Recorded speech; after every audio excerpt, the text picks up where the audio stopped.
Hello everyone, Ashley here. This is a tutorial on the MockTest 3, and this is in preparation for the test next week. Kind reminder that the test will start at noon Mauritian time, so wherever you are, please remember to check the time difference, and please make sure that you do the test. Now, briefly, these you might not have all these things to fill up because it will be an online test, but just make sure you read the instructions there properly. Also, do set up your Excel because as we've done in the class, this will come handy to come up with some Excel outputs. Now, to start with the first question, the question that you're going to get will not be as bulky as this one. It will be slightly easier or less questions. So anyway, this is a good practice for the question number one, which is to produce a scatter plot where the horizontal axis is years of education and the y-axis is the time taken to complete a task. You're gonna get something like this, right? And so this is your data for education versus time. So the first question is produce a scatter plot on the data in Excel with time on y and so on. So you're gonna highlight all your data, go on insert charts, you can choose this one, right? And that's to get the scatter point. If you want to get the equation of the line, you click on any coordinate here, right click now, add trend line. By default it's on linear, and you might want to put the equation, the equation and the r square if you wish to. No, that's not the intercept. Right, there you go. Right, so this is the dots here or the scatter plot. These are extra details that might come useful for you to answer the question. What does the scatter plot tell you about the nature? So clearly it's going downwards, and it's going downward, and the dots are not exactly on the straight line, so the answer would be a strong negative because going downward, a linear correlation. And these are the steps we took to get to the chart, and make sure that you write them properly. Give the equation of the line, and it's already given to you here, y equal to minus 2.7763 x plus 75.784. That would be the equation of the best fit line. Give the value of the coefficient of years of education. Remember, x is my years of education, so I want to give this value as an answer. There you go. And interpret, remember here there is a minus sign, do not forget the minus sign.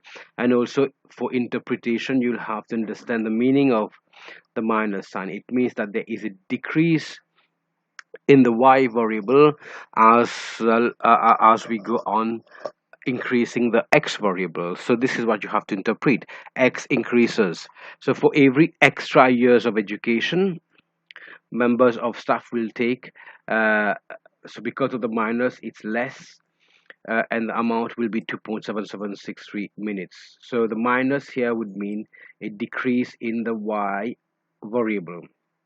So we want you to give the positive value, and we want you to interpret the meaning of minus. Give the value of the correlation coefficient r. Now from this you have r squared, so all you're going to do is you can write it down. I hope you can all hear me here. I'm just trying to fit my mic. Anyway, right, so you can write your r square, which is 0.9156, and the square root would be, first of all, it's going to be a negative value, which you're not going to get if you write the formula straight away. So I will write the negative manually, adding the negative myself. Remember, Excel won't give you, because if you do the square root of this number, it's always going to be positive. So you have to manually put negative only when the line is going downward. So so it's equal to negative of SQRT. Okay, never mind. this number, and I should get the value, right? So that's your coefficient of correlation. And there you go, to three decimal places. We noticed that student ignore the instructions here, so three decimal places would give you, if I format it, you don't need to do all this, you should be able to find uh, the answer yourself. Right, there you go, minus 0.957, which is the answer here. Now also you have to interpret, which is the negative being uh, uh, sorry, there is a negative there, and because it's not -1, which would have been perfect, it's very strong, quite strong, I would say, a strong negative correlation between the two variables. Interpret r square, that would be the coefficient of determination, which is here. You might want to convert this into percentage. Again, you don't need to do what I'm doing here. It should be quite easy for you to do without even any Excel work here. So 95.56, do we have the number of 21 dp again? uh, there you go, 91.6%. So r squared is always written as percentage, and you need to interpret this. It means that 91.6 variation in the time taken for the task to be completed can be explained by the variation in the sorry, what was it again, years of education. Years of education, there you go. So that would be the interpretation of r squared. Answer is given here anyway. So estimate the time taken, so you need to find the value of y. Time taken to complete is a y variable when x equal to 12. Now you have your equation here. All you have to do is substitute x with 12 and you should get your value of y. Now is it a reliable estimate? Answer depends on the values that you have given to you. So the minimum is 10 given to you, the maximum is around 20. Since 12 is within this given range, then it is a fairly reliable estimate. If I had given you an x which is less than 10 or more than 20, hence outside this given range, then it would have not been a reliable estimate. The term for this is an interpolation, which is this value lying between the given x range. Second worksheet, let's move on to this one now. Second worksheet is on yeah, it's on again coefficient correlation using it looks like using the Spearman rank correlation, and here you have to rank your if probably they've already been ranked, and you have to do some calculation here. Now I do hope you remember your formula, which was done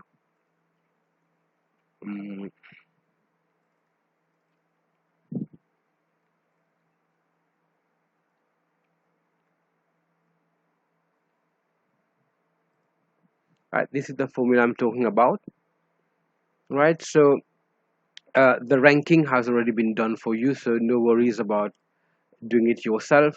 Step number one, I mean, I won't be going through the parts of the formula here. We've done it so many times in the class. So you need the d, then you need to square the difference, hence here you need to find the sum, multiply by 6, divide by this, n is the number of observations. Then once you get the answer, you do 1 minus, right? So that's the d squared, that's the sum of d squared. I would reckon fraction is only the one in bracket here. Only this would be the fraction without the 1 minus. That's why we have 1 right. This is just the fraction in the bracket, and to find Spearman we did 1 minus the above answer and we should get Spearman. That's one way of doing it. You don't need to do it in two different cells. You could have done it in one cell only. That's up to you, but please do not leave a mistake here in your Excel work, and that's very easy as long as you remember this formula. All right, that would be the Spearman rank correlation. and to 3 dps, by the way, so make sure you read the instruction. That was an easy one, 2 points. Question number 3 is NPV. We've done that in details in the class. Suppose we have the cash flow given in the NPV worksheet, project A, and the discounted rate is 12.5. So I would be here converted to decimal places. Remember, do not put the percentage, do not leave it as percentage, convert to decimal places, which means take this value, divide by 100, and you should get the answer for I here. Now, I reckon these were given to you in the question. The first step is to find the net cash flow, which is inflow minus outflow for all of them. The discounted factor is one formula. I'm not going to keep checking on the booklet. You are supposed to find the discounted factor yourself using I, and you should get this. So practice yourself, practice how to get the discounted factor, and that's the formula here. Understand it, because it might be in different cells for your test. It might not be in these cells. So don't learn by heart, don't just copy paste formula. You need to understand the meaning of discount factor. The formula has been given to you. Then the present value would be net cash flow multiplied by discount factor, and you should get for all of them, and that's the sum of the present value and and to the NPV, sorry, and that would be to two decimal places. So that would be find the net cash flow for year 2. Net cash flow for year 2 is here. Then find the discount factor for year 4. That would be this one, and do remember the places of decimal here. Find the PV for year 4. PV for year 4 is this one. Find the NPV, which is what you've done here. That's adding all the PVs. Suppose another project has, you might be asked to interpret this, the NPV is positive, hence it's worth investing in the project, because positive means profitable. Now suppose you have another project with NPV 8,000 something. Which project would be more profitable? Clearly the NPV for project B is bigger than the NPV of project A. If you have to choose, you would choose project B. Question number 4. Again, read all this, and I won't have time to go through all this. You can read it yourself, but let's really do the Excel here. Company needs to determine whether a new drug increases. It's in bold here, so there must be some importance to the word. 12 male volunteers have had their diastolic blood pressure measured in appropriate units before after receiving. So before and after, I think this might give you a clue what's happening. And briefly discuss the differences and similarities of the two sets and so on. Now let me see what the sheet here. So we have patient, right? So this is you coming up with these numbers. I don't think that should be a problem, because this was based on stuff that you've done way early in the academic year. You can find the minimum, that's the formula, Q1, median, Q3, and maximum for before. There you go, before, that's for this column here, and same for after, right? And you need to come up with some answers. So if you compare the mean of blood pressure is lower, clearly here the mean here, sorry, let me just close this. I'm not gonna do this for you. This is otherwise I'm showing you all the answers. So this is something you have to come up yourself. The lab sessions covered all this, so you have to come up with the mean for before and after, and you compare the values. And clearly before, the mean for before is smaller than the mean for after, and so on. I don't want to go through all these details, because this depends on the values that you're going to get for the test. My advice here is you have to practice how to get this, and the answer is going to be around here, right? Okay, in Excel, perform a pair to test. There you go. and you're going to have to put the mean yourself,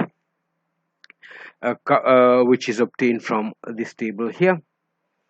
And so these would be, the table will be given to you, and you have to fill up with the with the values. Similarly for this one, make sure again for the last time, if you don't know how to do this, then I don't know what to advise here. You have about 1 week to practice and come up with these. So please go ahead, don't wait for the last minute, otherwise we are in trouble. Which of the two analyses do you think is more appropriate for this data? Well, clearly analysis B, which was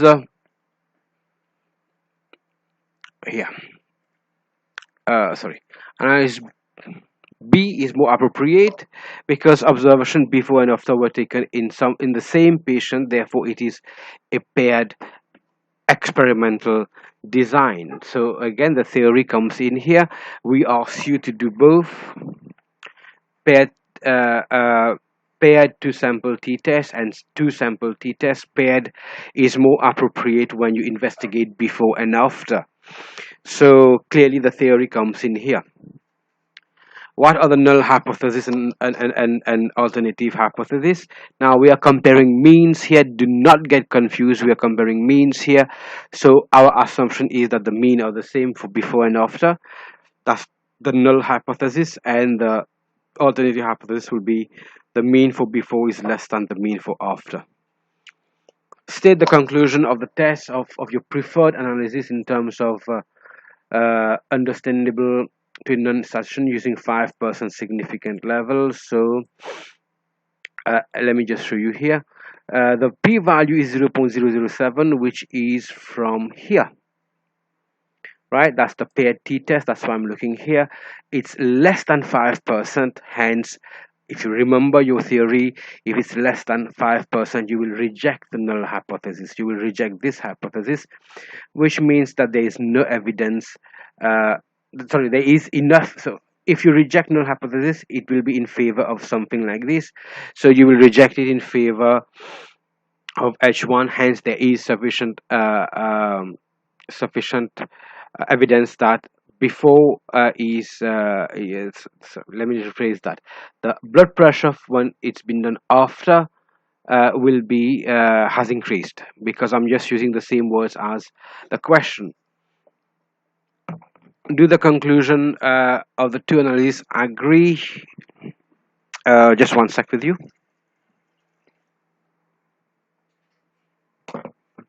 Do the conclusions of the two analyses agree, and what does the other analysis conclude? No, they do not agree, because the p-value here is above 5%. So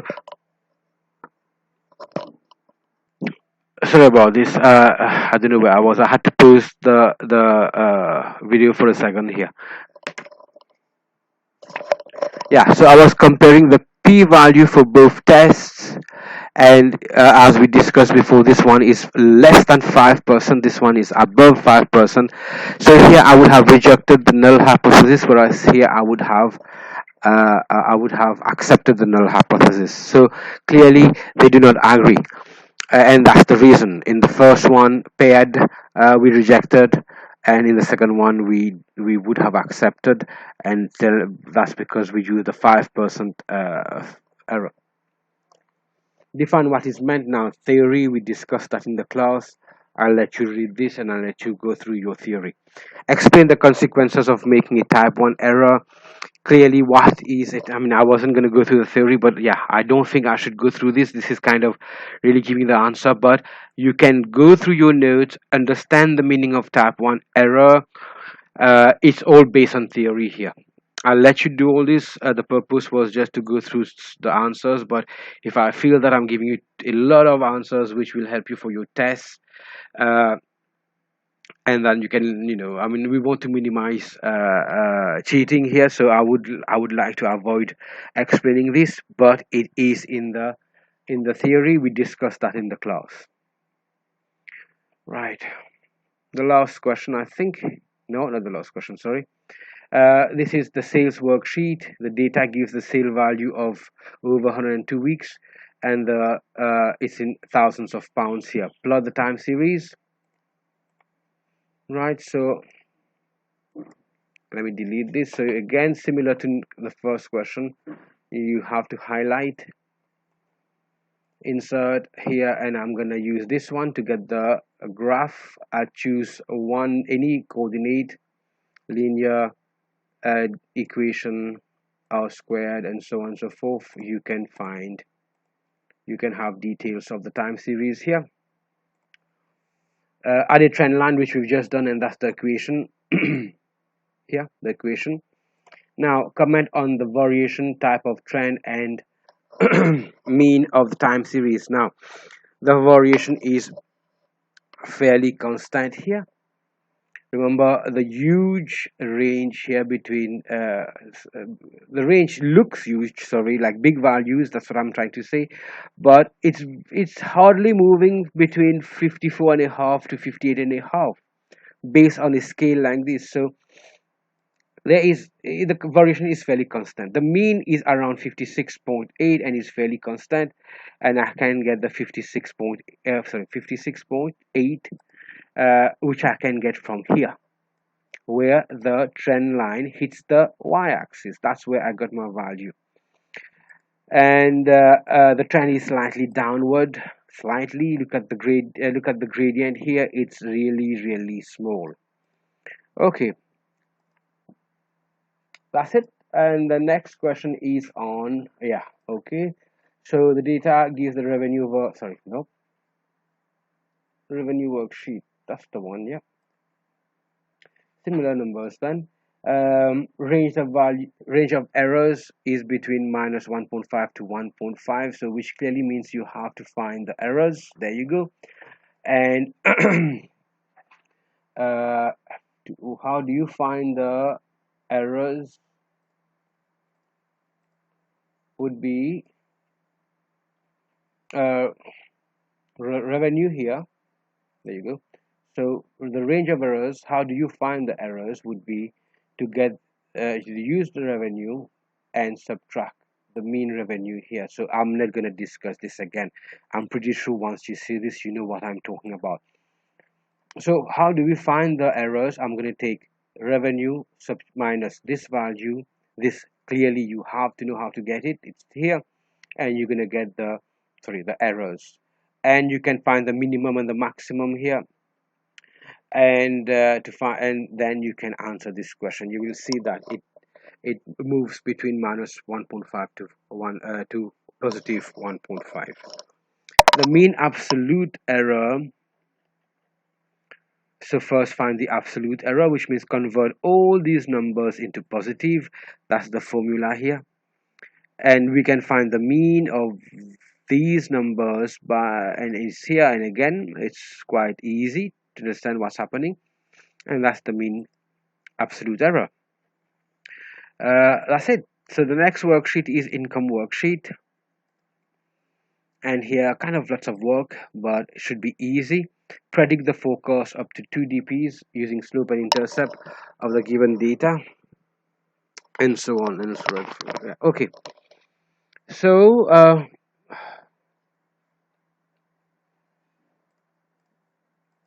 okay, so how do I predict this is the question. Sorry, let me get that right. Yeah, okay, the answer is given to you here. E1 plus A23 plus C1. E1, right? So I have you have, I think I'll leave this up to you now, because this has been done recently in the class. I don't want to really tell you what to do here. We can find the slope and the intercept here. You don't, either several ways of doing this. You could have plotted this, and you could have read the equation, but I think I'll leave this as a surprise for you, because it's been done recently in the class. So an opportunity for you to know how to find these values. There you go. An LP question, again, this done I think last week. No, that was done on the online tutorial. So there you go. I will stop here. I don't want to spoon feed, and I don't want to give all the details. And that's for the linear programming. You are supposed to have practiced all this using solver and to get all this and be able to interpret the cells here. So that's it. I don't want to spend too much time explaining how to do this because it's been done recently. Your job was to practice the lab, so it makes no sense for me to do the lab right now and explain the values or how to get the values for you. So that's it.